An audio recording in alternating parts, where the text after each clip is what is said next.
And welcome everyone to Alan Hu Foundation Mental Health Lecture Series.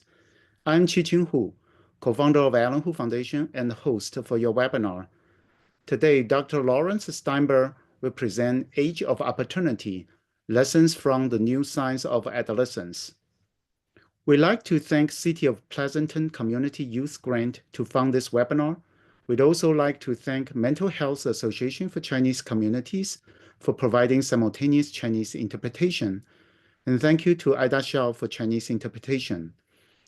Alan Hu Foundation's mission is to promote mental health, raise awareness, and remove stigma surrounding psychiatric disorders, and support fundamental research for cures. Please consider making a gift to Alan Hu Foundation by using the donation link. We'll put it in the chat box later. And thank you for supporting our programs. And today, it is our great honor and privilege to introduce Dr. Laurence Steinberg.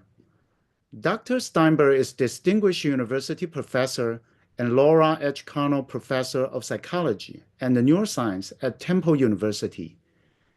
He is the author or co-author of approximately 500 articles and essays on, on development during the teenage years.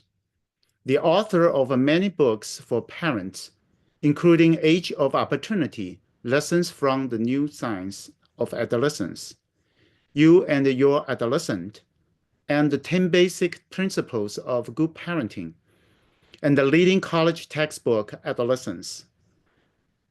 His latest book is You and Your Adult Child, How to Grow Together in Challenging Times. Dr. Steinberg has written for the New York Times, the Wall Street Journals, and Washington Post, and is a frequent guest on NPR.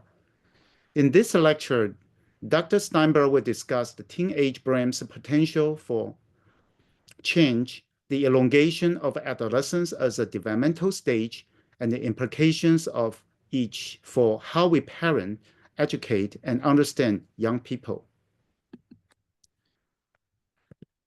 This webinar is being recorded. Recordings will be available on the Alan Hu Foundation website and Alan Hu Foundation YouTube channel in about 1 to 2 weeks. Please subscribe to Alan Hu Foundation YouTube channel. And following the presentation, there will be a Q&A session.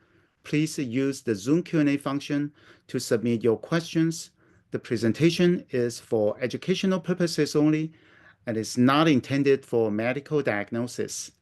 If you have any persistent symptoms, please seek professional help. With that, I'm turning to Dr. Steinberg. Welcome, Dr. Steinberg. Thanks for Thank you very much. And thank you, everyone, for attending the webinar. I hope you find it interesting and educational. What I'd like to do tonight is to change how you think about adolescence. I've been in the field of adolescent psychology for almost 50 years now, doing research and writing and teaching on this developmental period. I served on the National Academy's panel on the Science of Adolescence, chaired that panel for several years, and have been involved in research on young people from all ethnic groups and all socioeconomic backgrounds around the world. I'm currently involved in a study that is collecting data in Asia, Europe, North and South America, and Africa. I'm also a parent, and our son is grown now, but I have experienced the parenting of an adolescent firsthand.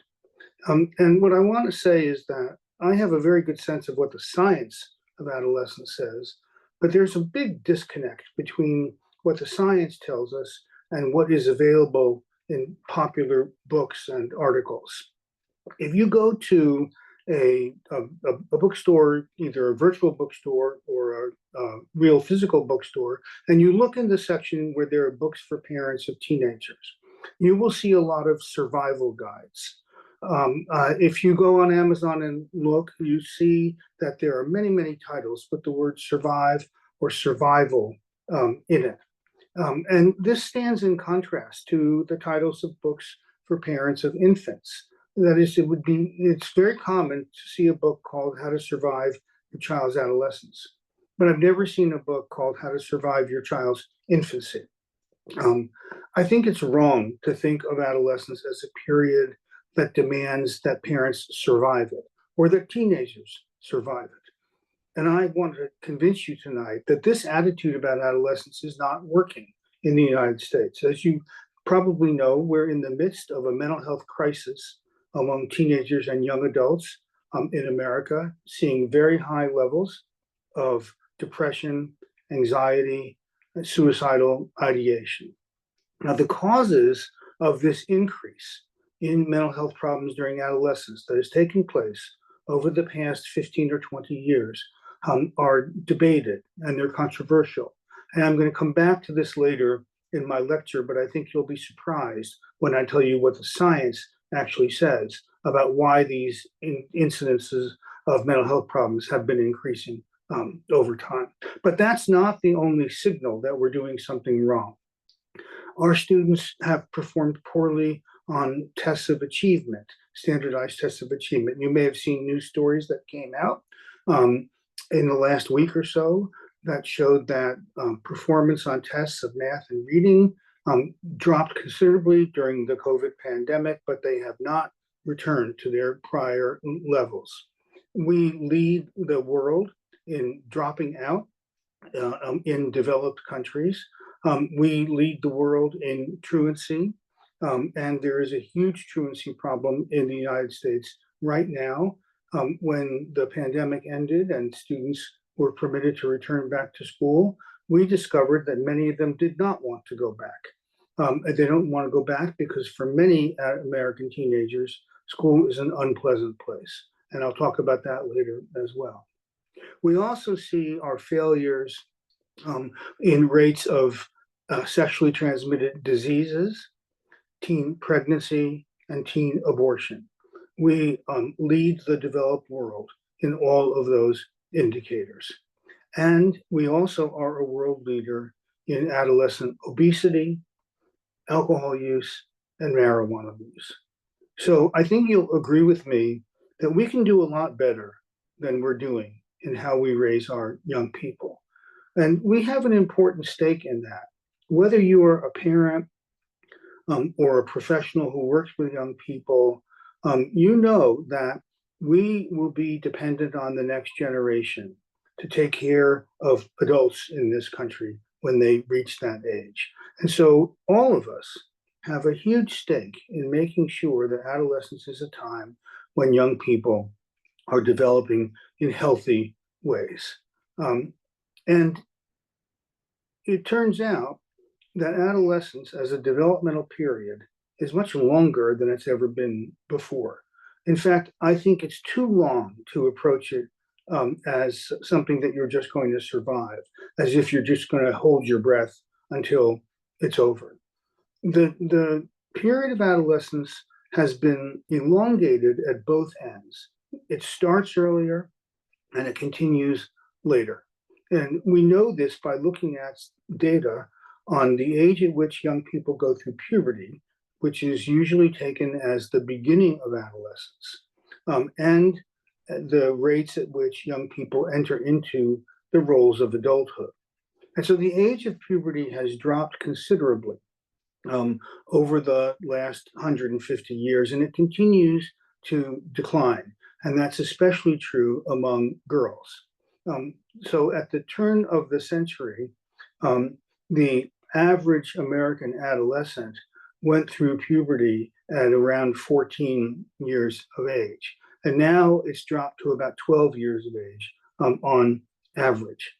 And as I will explain in a moment, puberty is important not only because it changes us physically, but it has a tremendous impact on the brain. And children are going through these brain changes earlier because the age of puberty is declining. Why has it been declining? I don't have a lot of time to go into the details, but there are three main contributors to the drop in the age of puberty. The first is obesity. So as I mentioned before, we lead the world, the developed world, in adolescent obesity, but we are a world leader in childhood obesity as well. And obese children go through puberty earlier than children who are more lean. And so as obesity has increased, that has contributed to an average drop in the age of puberty. A second contributor are man-made chemicals that disrupt the endocrine system. In fact, they're referred to as endocrine disruptors, and they provoke earlier puberty in young people. A lot of us automatically think that these endocrine disruptors are in food, and some of them are, but they're also in everyday products, and many of them are in plastic furniture that we sit on and expose ourselves to. So they get into the body through many, many different pathways. A third contributor is the increase in exposure to light. And so we know that young people who grow up near the equator go through puberty earlier than those who grow up further from the equator, because if you grow up near the equator, you're exposed to more sunlight. And sunlight has an effect on the brain that is associated with earlier puberty by interfering with the production of melatonin. But it turns out that the same impact of light on earlier puberty is seen in light from screens. And you've all seen the shocking and alarming statistics on how much time our young people spend in front of laptops and tablets and phones and computer monitors. And this increase in young people's exposure to light, and you've probably heard that it can be disruptive to sleep, but it turns out to also affect the brain in ways that trigger the onset of puberty at an earlier age. And so there's no question at all that the age of puberty has declined, and we understand why it's happening. At the same time, the age at which people become adults has become later. And by that, I mean the age at which they finish their formal education, enter the labor force, get married, become parents, and establish financial independence. Most young people don't make those transitions until their mid or late 20s. This has become a big issue, and it's one of the reasons why I wrote the book, You and Your Adult Child. I'm not going to have time to talk about that tonight, but the delayed transition from adolescence into adulthood has surprised parents and has caused families to enter into new territory that they don't know how to handle. A much higher percentage of Americans in their mid and late 20s are financially dependent on their parents today than has ever been the case before. And similarly to that, a much greater proportion of young people in their mid 20s and late 20s are living at home with their parents. In fact, living at home with your parents is now the most common living arrangement for Americans in their 20s. And this has really thrown families for a loop too, because they don't know how to manage this. Now, it isn't necessarily all bad that adulthood is being delayed. A lot of it depends on how you spend the adult years. And so there are ways to keep the brain stimulated in adulthood that will keep the brain plastic, as I'll discuss in a moment, and allow young people to continue learning and developing. What we've learned from the science should make us think of adolescence not as something to be survived, but as an opportunity. But we're not taking advantage of the opportunity. And the opportunity stems from how the brain is developing during this period of time. So I want you to take a moment and think back about your own adolescence. And if you're like most people, you will have very vivid and detailed memories of that period of time. I know that when I think of my adolescence, and I'm 72, so that was quite some time ago, I can remember very, very small details of events and experiences and people and what people's voices sounded like and so on. And it turns out that in psychological experiments, this experience is common among people. So if you do studies to ask people to recall memories from different periods of time, people recall adolescence better than any other period of time. And this is referred to as a reminiscence bump, because if you draw a graph of how much people are accurate in their reminiscences, you see a big increase in details for memories from the adolescent years. Now, there's been lots of explanations for this, but the dominant one has to do with the fact that the brain is increasingly sensitive during adolescence to the environment. And we refer to this as brain plasticity. Brain plasticity is the ability of the brain to change in response to experience. We've known for a long time that the brain is very plastic early in life.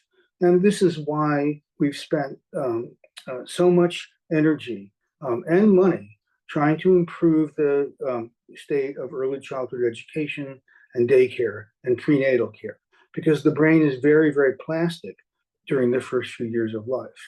But a more recent discovery is that the brain goes through a second period of plasticity, a second period of sensitivity to the environment during adolescence. And during this time, what this means is that the environment in which we raise young people matters tremendously, because their brains are super sensitive to experiences. And significantly, this is the last period of development where the brain is going to be this plastic. Your brain is still plastic now, even if you're an adult. That is, when you go home, or you're probably at home, but when this lecture is finished and you think about it later this evening or tomorrow, the fact that you're able to remember some of it indicates that there has been some change in your brain, or else there wouldn't be any way that you could recall it. So the brain is always somewhat plastic. But as I said, it's more plastic during adolescence and very early in childhood than any other time in development. And that is what gives us an opportunity that I think we're not taking advantage of. Because when the brain is plastic or malleable, it can be more easily influenced by experiences. It is more sensitive to the environment. Now, I want to talk a little bit about what we've learned about adolescent brain development, which is very important to understanding the nature of the developmental period and why it is a time of mental health problems for young people. And I want to think about three different regions of the brain and brain systems that change dramatically during adolescence. And these are a regulation region, a reward region, and a relationship region. And I want to say a few things about each of these parts of the brain and how they're arranged and how they're changing during the adolescent years. And I want to start with the regulation system of the brain. Many of you have probably heard of a brain area called the prefrontal cortex. That's the part of the brain that's directly behind your forehead. The prefrontal cortex is really the last region of the brain to be changing with development. It is the last part of the brain to mature. The prefrontal cortex serves a lot of functions, but two of its most important are advanced thinking abilities, like reasoning about challenging problems or balancing risk and reward and making a decision. But the prefrontal cortex is also the main region of the brain that is responsible for the development of self-control, of self-regulation. And we know that as the prefrontal cortex develops during the adolescent years, people on average become much better at exercising control over their emotions and their thoughts and their behavior. This is very important because studies show that probably the single best predictor of success in life, in school, at work, in relationships, that success in life is better predicted by self-control than by any other trait. If you look at the predictors of success in school, for example, what you find is that self-control is a better predictor of grades in school and school performance than IQ is. It's more important than intelligence. And so, because the prefrontal cortex is still developing and therefore is still very plastic during adolescence and is important for the development of probably the single most important trait that there is for success in life, we need to take advantage of this tremendous opportunity. And you've probably heard a lot about the importance of things like grit and perseverance. And perhaps if you're a parent or a teacher, you've seen this in your own children or the students that you work with, is that it's not always the smartest ones who succeed in class. It's the ones who are most determined and most persistent. And that determination and persistence and grit comes from the maturation of the prefrontal cortex. What do we know about what contributes to that? What do we know about the way in which parenting influences the development of this regulation system? Well, the research here is very, very consistent. There is a style of parenting that we psychologists call authoritative parenting. And that is parenting that is both strict but warm. You need to do both of them in order for it to be effective. To be strict, that is firm, to have rules and expectations, but to be warm and loving and affectionate toward your child. And this combination has been shown to contribute to self-regulation, which in turn contributes to success in school and in work and in your social life. But it's important to help our young people develop self-regulation, not just for purposes of achievement, because adolescence, it turns out, is the peak period in life for risky and reckless behavior. And one of the best protective factors from children getting into risky situations and engaging in reckless behavior is a strong sense of self-control. So by helping your child develop a more mature prefrontal cortex, develop better self-control, you're not only helping your child in school, you're helping your child develop the abilities to resist temptations to get involved in risky and reckless behavior. Why is this so important? Well, adolescence, generally speaking, is a very healthy time in human development. Very low rates of disease and illness during adolescence compared to other stages. And the major causes of morbidity and mortality during adolescence are behaviors that young people engage in.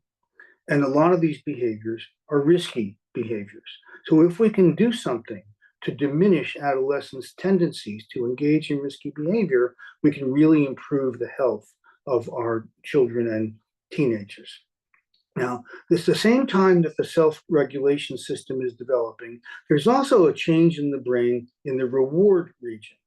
And the brain becomes much more sensitive to reward during adolescence than before or after. And we understand this to be due to the impact of puberty on the brain.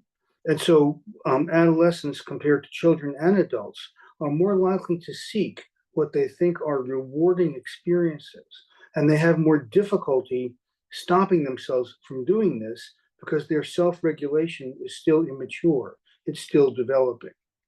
One way to think about it is that adolescence is a time when the accelerator is pressed down to the floor, but there isn't yet a good braking system in place. And this imbalance between the pursuit of rewards and the ability to control our impulses is what leads adolescents to engage in so much risky and reckless behavior. Things like reckless driving or binge drinking or unsafe sex. These are all higher during adolescence than before or after. And I mentioned earlier that I've been involved in international studies. And in one of our studies that took place around the world, we looked at the development of reward-seeking behavior and self-control in a large sample of young people from all over the world. And what we found was that the patterns of development were very, very similar across countries that are very, very different. So why, from evolutionary point of view, would adolescence be a time where people are more likely to engage in risky behavior? You would think that that would be too dangerous. And if you understand adolescence in other species, you have a clue to answering this question. Because in most species of mammals, the juveniles in a family group leave home shortly after puberty, and they go out into the world to explore and to mate and to learn skills that are going to help them be successful adults and to have children of their own. But this is a risky behavior because when young juveniles go out into the world and don't have their parents to protect them, they encounter stronger and bigger and smarter adults in the environment. And this is a huge risk in terms of their own survival and health. And so we now believe that adolescence has been genetically programmed as a time in which people are more willing to and more inclined to engage in risks, because this risk-taking during adolescence is what allowed our species to survive. Now, I mentioned before that there are three main systems that change during adolescence: the regulation system, the reward system, and the relationship system. So we've talked about regulation and reward. Let me say a few words about the relationship system. There is a huge increase in adolescents' attentiveness and concerns about their peers during adolescence. That is very familiar to all of us who've raised or worked with young people. And so susceptibility to peer pressure is higher during adolescence than it is before or after. And in our research lab at Temple University, we have been doing research on the impact of peers on adolescents' decision-making. And what we have found over and over again is that young people are more likely to take risks when they're with their friends than they are when they're by themselves. And this isn't simply because their friends are encouraging them to behave in risky ways. Simply being near other adolescents seems to increase adolescents' risk-taking behavior. And it does this by activating and strengthening the reward system in ways that makes adolescents who are already interested in rewards even more so. And that leads them to engage in more risk behavior. Now, I don't want you to come away from this lecture thinking that all risk-taking is bad. We've been doing research on what we call positive risk-taking, because there are times when we want our adolescents to take risks, to take harder classes, or to try out for leading parts in the school play, or to ask somebody out that they're nervous about talking to. So all risk-taking isn't bad, but there is a lot of bad risk-taking that exposes adolescents to some very serious harms. Now, I want to come back to this idea that the brain is plastic and malleable, and that therefore it provides an opportunity, especially an opportunity to help kids develop self-regulation. But the same malleability, the same plasticity that makes adolescents an opportunity also makes them more vulnerable, because the plasticity of the brain allows the brain to be more responsive to both good experiences and bad experiences, to both healthy experiences and toxic experiences. And this heightened vulnerability of the brain is important in understanding why adolescence is a very significant time for the emergence of mental health problems, because the brain can be harmed by exposure to toxic experiences. It helps to explain why adolescence is a very important time for the development of substance use and abuse, because the parts of the brain that respond to recreational drugs are more sensitive during adolescence to the effects of these drugs than in other periods of time.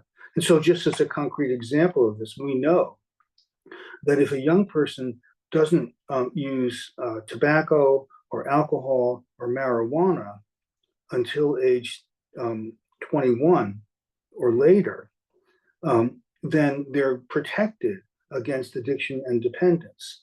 And someone who starts using these recreational drugs during the early part of adolescence is 10 times more likely to develop a drug use problem than somebody who delays it until they're entering into their 20s.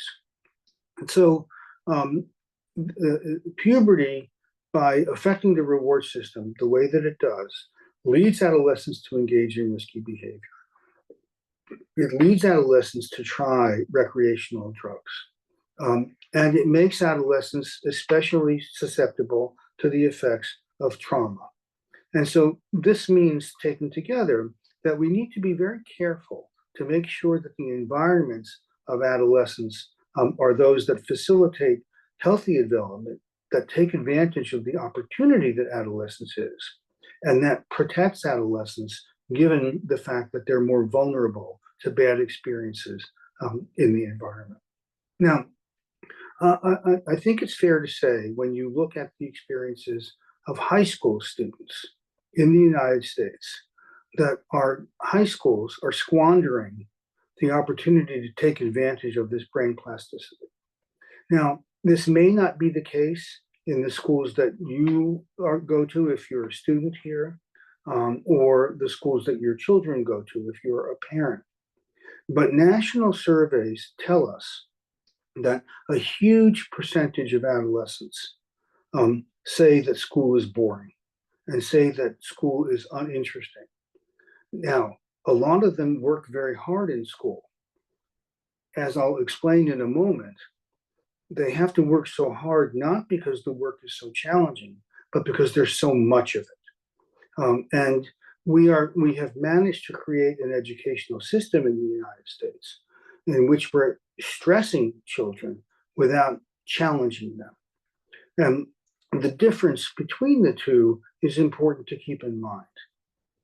Challenge is the situation in which you're asked to perform a harder task or a more advanced task than you have been able to perform before, but that is something that you can master. It's just the next rung up on the ladder that you can reach and pull yourself onto. And when we challenge young people by asking them to do a little bit more than they've done before intellectually, we help build the prefrontal cortex and that system of the brain. But challenge is not the same as stress. Stress, we know, is bad for the brain. Stress produces an excess of a hormone called cortisol. Cortisol in high levels eats away at important material in the brain. So stress, unlike challenge, is when we demand something from our young people that they can't accomplish. And I think it's fair to say that in communities like yours, we are not only expecting our adolescents to have perfect GPAs, we are expecting them to be perfect on the athletic field, in extracurricular activities, in volunteer activities, and we're asking them to be this perfect person in a way that's nonchalant, that suggests that they're not even trying all that hard. And adolescents are under a tremendous amount of stress because these demands that we're putting on young people exceed their abilities to master them. And we need to rethink how we are handling this aspect of adolescence. And I'll talk about this a little bit in a moment. The deficiencies in self-regulation that are caused by our inadequate challenge in schools show up when young people begin college. A lot of people, young people in America, are encouraged to go to college, and that's more or less a good thing to do. And the United States has one of the highest college enrollment rates in the developed world. But the United States also has the highest college dropout rate in the developed world. And so a lot of young people are encouraged to go to college, and once they get there, they can't do the work that they're asked to do. And they can't do the work because they haven't been adequately prepared in high school. And a lot of them leave college after their freshman year or during their sophomore year. And this, of course, is very expensive for the young person and his or her family. And it's also very expensive for colleges and universities. Because if you look at the impact of college on your success in the labor force, what we find is that it's getting a degree that matters. It's not going to college for a certain number of years. And so if you start college, but you don't get a degree, you have almost no advantage over people that just went right to work after high school. And given the high cost of college and universities in the United States, to start college and not finish it is a huge waste of money for families and for universities.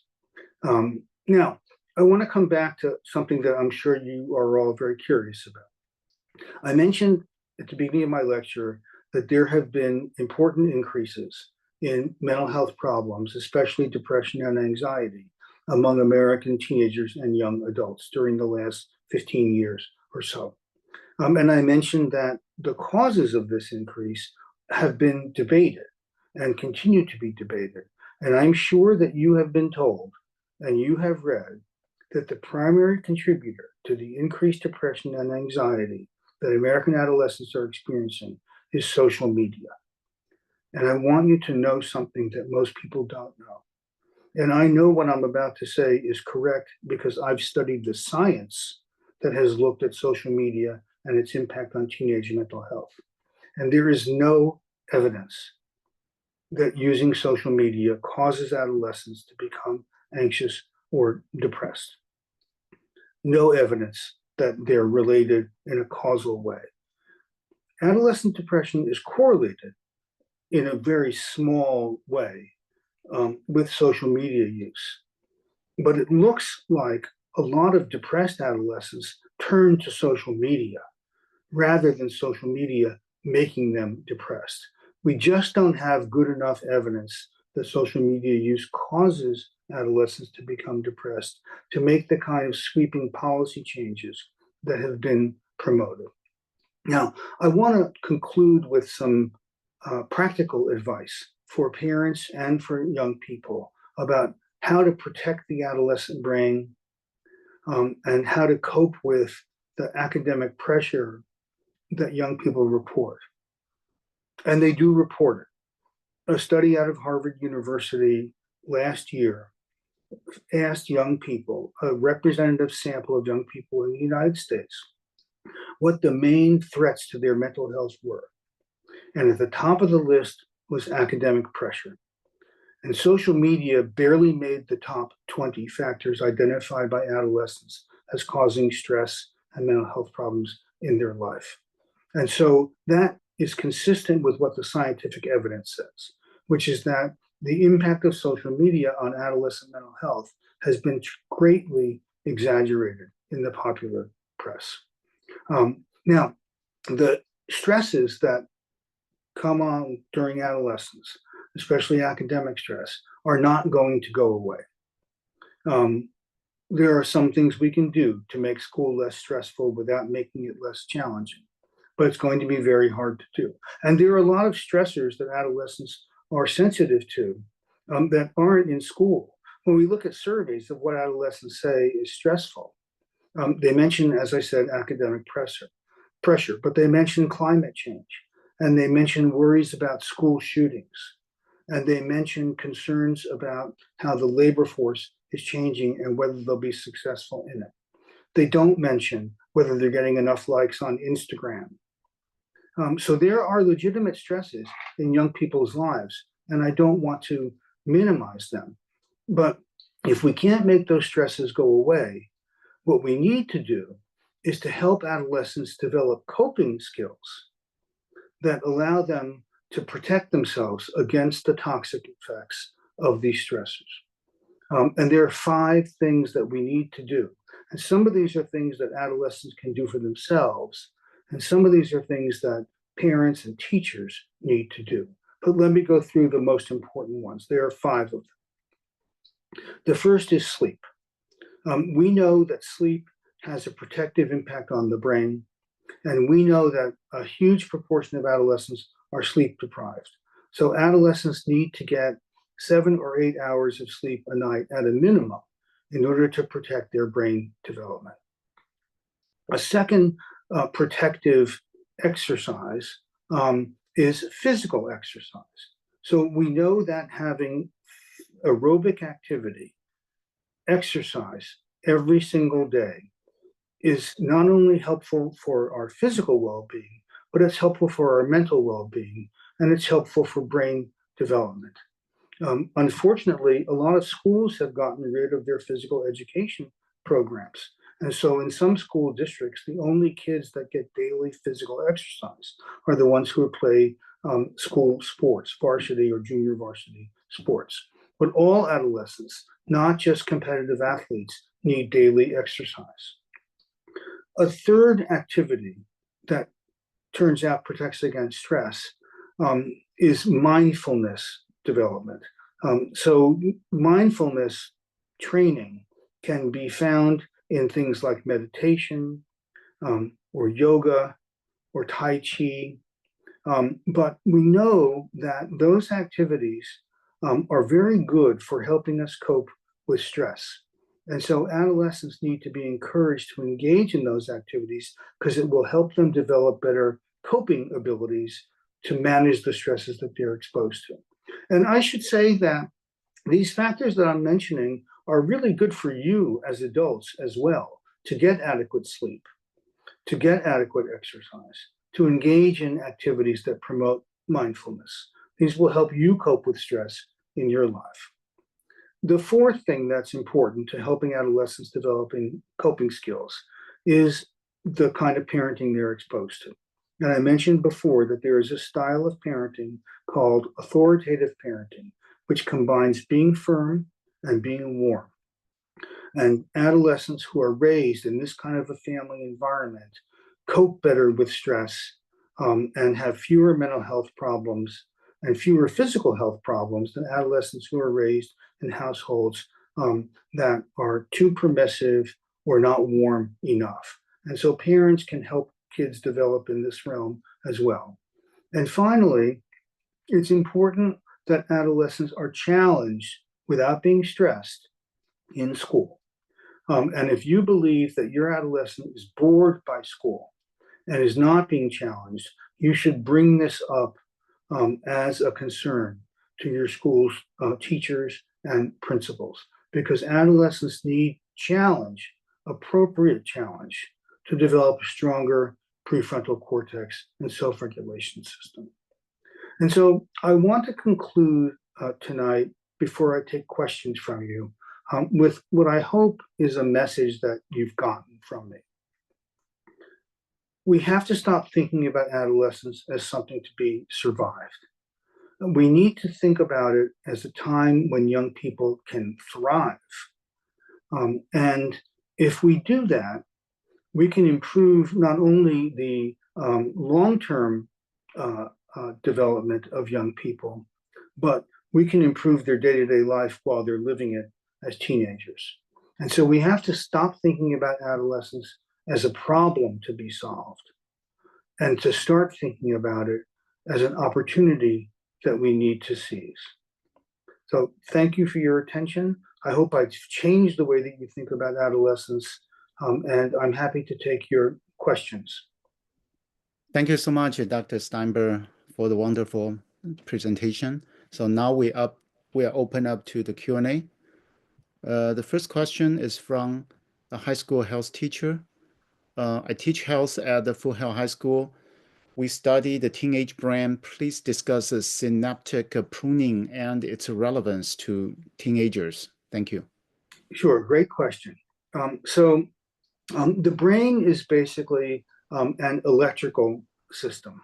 The brain cells, what are neurons, are connected to each other because neurons have arms or tendrils like an octopus that reach out, and they come very close to the tendrils of adjacent neurons. And when an electrical impulse is generated in the brain, it travels along these circuits that are composed of neurons and the tendrils that connect with other neurons. Now, when these tendrils connect with each other, they almost touch, but they don't touch.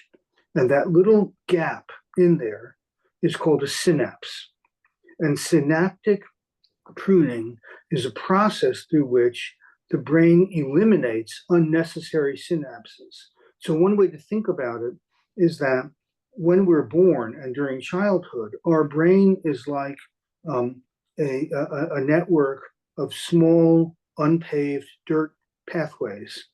And by the time we become adults, that network has been made more efficient by becoming one that is composed mainly of a smaller number of superhighways. And synaptic pruning is the process through which that wiring of the brain is changed by eliminating unnecessary synapse.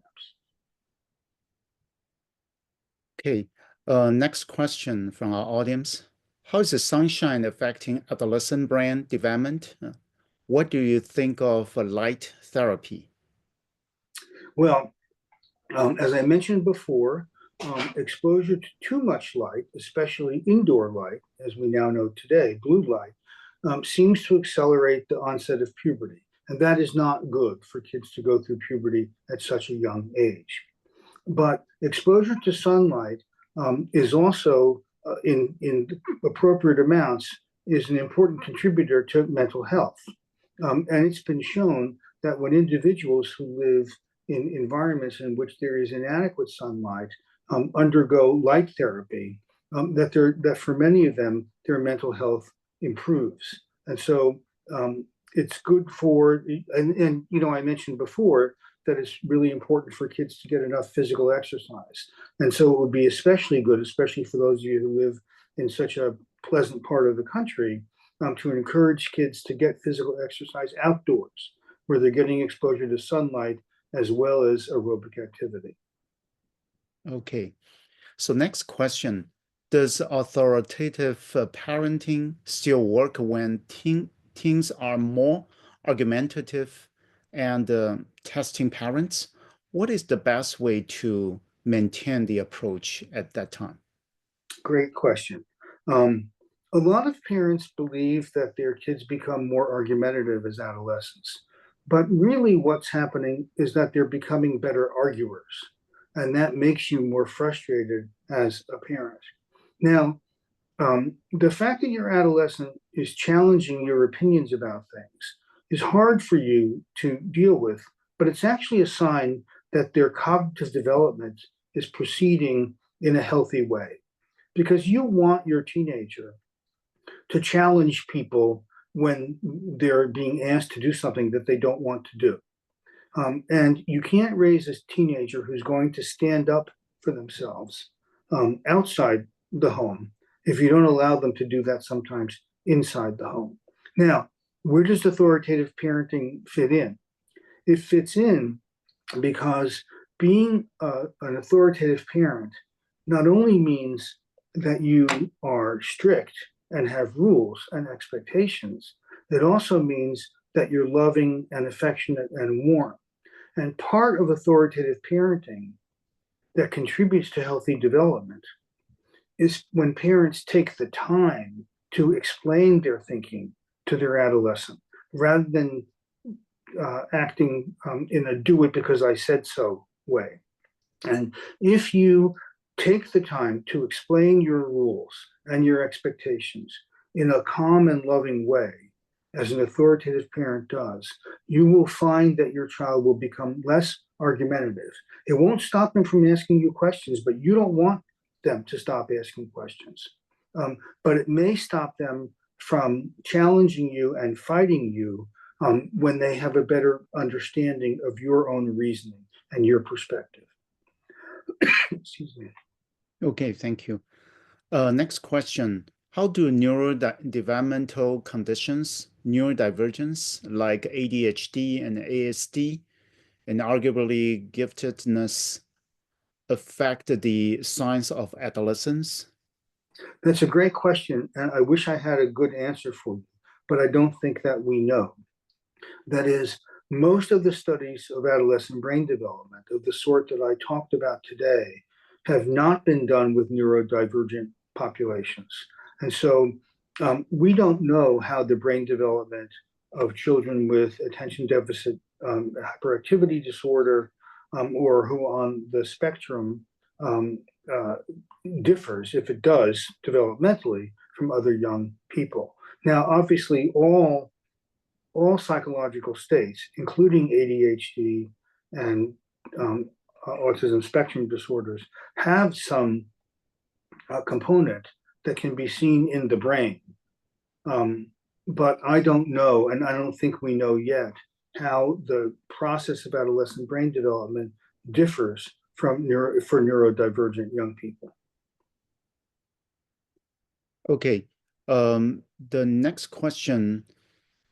I've read that the development of the prefrontal cortex is often delayed in ADHD, which affects the inhibitory system as well as executive functioning, and doesn't fully develop until the late 20s or even early 30s. Is this accurate? And what other impacts are there beyond just being delayed? Well, certainly, if a child has a disorder which is making them have difficulty controlling themselves, have difficulty engaging in self-regulation, it's going to have manifestations like deficits in attention or difficulties in controlling one's behavior, which may lead to them being hyperactive or being perceived as hyperactive. We do know that some young people show a slower trajectory of, brain maturation in the prefrontal regions. And some of these young people have psychological and behavioral problems as a consequence of that. I think that we don't know yet how much of things like ADHD are caused by slower development where individuals catch up later, or whether they're caused by immaturity that doesn't resolve itself. And we know that there are adults who have ADHD. And so there's reason to think that some of the problems in the functioning of the prefrontal cortex that existed when these adults were children have not gone away. Now, we also do know that ADHD is a very treatable condition, usually with a combination of medication and psychotherapy. So there's no reason that a child has to suffer with it because it can be effectively managed in a lot of cases. Okay, thank you. We have a comment from a retired teacher. Thank you for pointing out the students need intellectual stimulating schoolwork rather than just more busy work. Well, I'm glad that you agree with me. And I know that the audience is on mute, so I couldn't hear reactions to that. But when I've given this presentation to audiences that contain high school and middle school students, they clap very vigorously when I say that they don't need all this make work. What they need is more challenging teaching and assignments. Right, right. The next question, how much does genetics affect teen mental health relative to environment? Well, is of course an age-old question. It's difficult to say because the genetic influences and environmental influences work together. And so in some senses, it's a good question, but it's the wrong question. We know that all mental health problems have some genetic component, and all of them also have an environmental component. And so in depression, for example, which is probably the most studied, we know that individuals with certain genes are more likely to develop depression. But we also know that there are lots of people with those genes who don't develop depression. And the reason is that they don't grow up in an environment that is stressful. So it's the combination of stress and a genetic tendency that leads to the mental health problem. And that's true for most mental health disorders. And so just because someone has inherited a set of genes that is associated with a mental health problem does not mean it's inevitable that this person is going to develop it. It may mean that they need to be extra careful about the kinds of environmental experiences that they're exposed to, that they need extra protection than individuals who don't have a genetic tendency toward that mental health problem. But I think in the field, we've moved away from the how much question. How much is genes and how much is environment? And I think the question that we're asking now isn't how much, but how. How do genetic and environmental factors interact with each other to produce a problem in mental health? Right. Okay, we have a couple of questions related to sleep.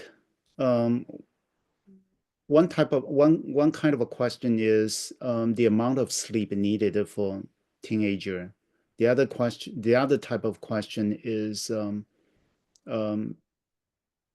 they always go to bed very late until 2 a.m. Any recommendation to deal with? Yes, right. So I think the evidence is that adolescents need a minimum of 7 hours sleep every night. More is better when it comes to sleep, but a minimum of 7. And what should a parent do when their child just stays up so late till, let's say, 2 o'clock in the morning, and then has to wake up so early to get to school that they don't get 7 hours of sleep? What the key is, I think there are really two things that parents can do that will help. The first is removing the stimulation in their bedroom that's allowing them to stay awake longer. And some colleagues of mine who are clinical psychologists who work with families who have asked this question say that one approach is for everybody in the family to leave their smartphone out of the bedroom when they go to sleep at night. And parents do it as well as the children doing it. The second thing that really helps is to get up at the same time every morning. And so I would not fight my teenager about what time they go to sleep at night, but I would fight them about when they get up in the morning. And a big mistake that families make is that when the weekend comes, they allow their child to sleep in very, very late in the morning. And then as the week progresses, they find it very hard to get up on Monday, hard but not quite as hard on Tuesday, hard but not quite as hard on Wednesday. And by the time Friday rolls around, they're not having difficulty getting up for school, even though they're still staying up late. But it's a mistake at that point to say Saturday mornings and Sunday mornings, you can sleep as late as you want, because that undoes all the progress that you've made during the weekdays. Okay. The next question. For parents with kids younger than 10, is there anything we can do now to prepare our children's minds before they approach teenage years of puberty? Absolutely. And as I describe in my book, The 10 Basic Principles of Good Parenting, authoritative parenting has been shown to work among younger children and elementary school age children as well. And so the best thing to do as a parent from the time your child is in preschool and through the elementary school and years is to be an authoritative parent. And that will help give them the skills and strengths that they need to be a successful adolescent. Okay, so we're about time. Maybe we ask the last question. For kids in colleges, especially the junior, senior years, parenting seems out of the picture. How do parents help a young adult at this period of time? Great question. And that's partly what my book, You and Your Adult Child, is about. I think that the main thing that you can do for your child is to be supportive without being directive. In other words, if your child comes to you and asks for assistance, whether it's financial or emotional or instrumental, you should be there. But you should focus on, when your child is having a problem, you should focus on helping your child find help for that problem. In other words, saying, okay, I think there are people on campus who can help with this, and have you tried to find those resources, rather than stepping in yourself and solving the problem for your child. Okay, great. Thank you so much, Dr. Steinberg, for You're sharing welcome. knowledge with us today. And thank you to everyone for joining our webinar. We hope to see you again in the next webinar. This webinar is being recorded. The recordings will be available on the Alan Hu Foundation website and the Alan Hu Foundation YouTube channel in about 1 to 2 weeks. Please subscribe to Alan Hu Foundation YouTube channel. And also, please take a moment to fill out a short survey. Your input is critical to us to improve the program. And I will leave the donation QR code for a few more minutes. And thank you for donating to support our programs. With that, I'm closing the webinar. Thank you, Dr. Steinberg. And thanks, everyone. Take care and stay well.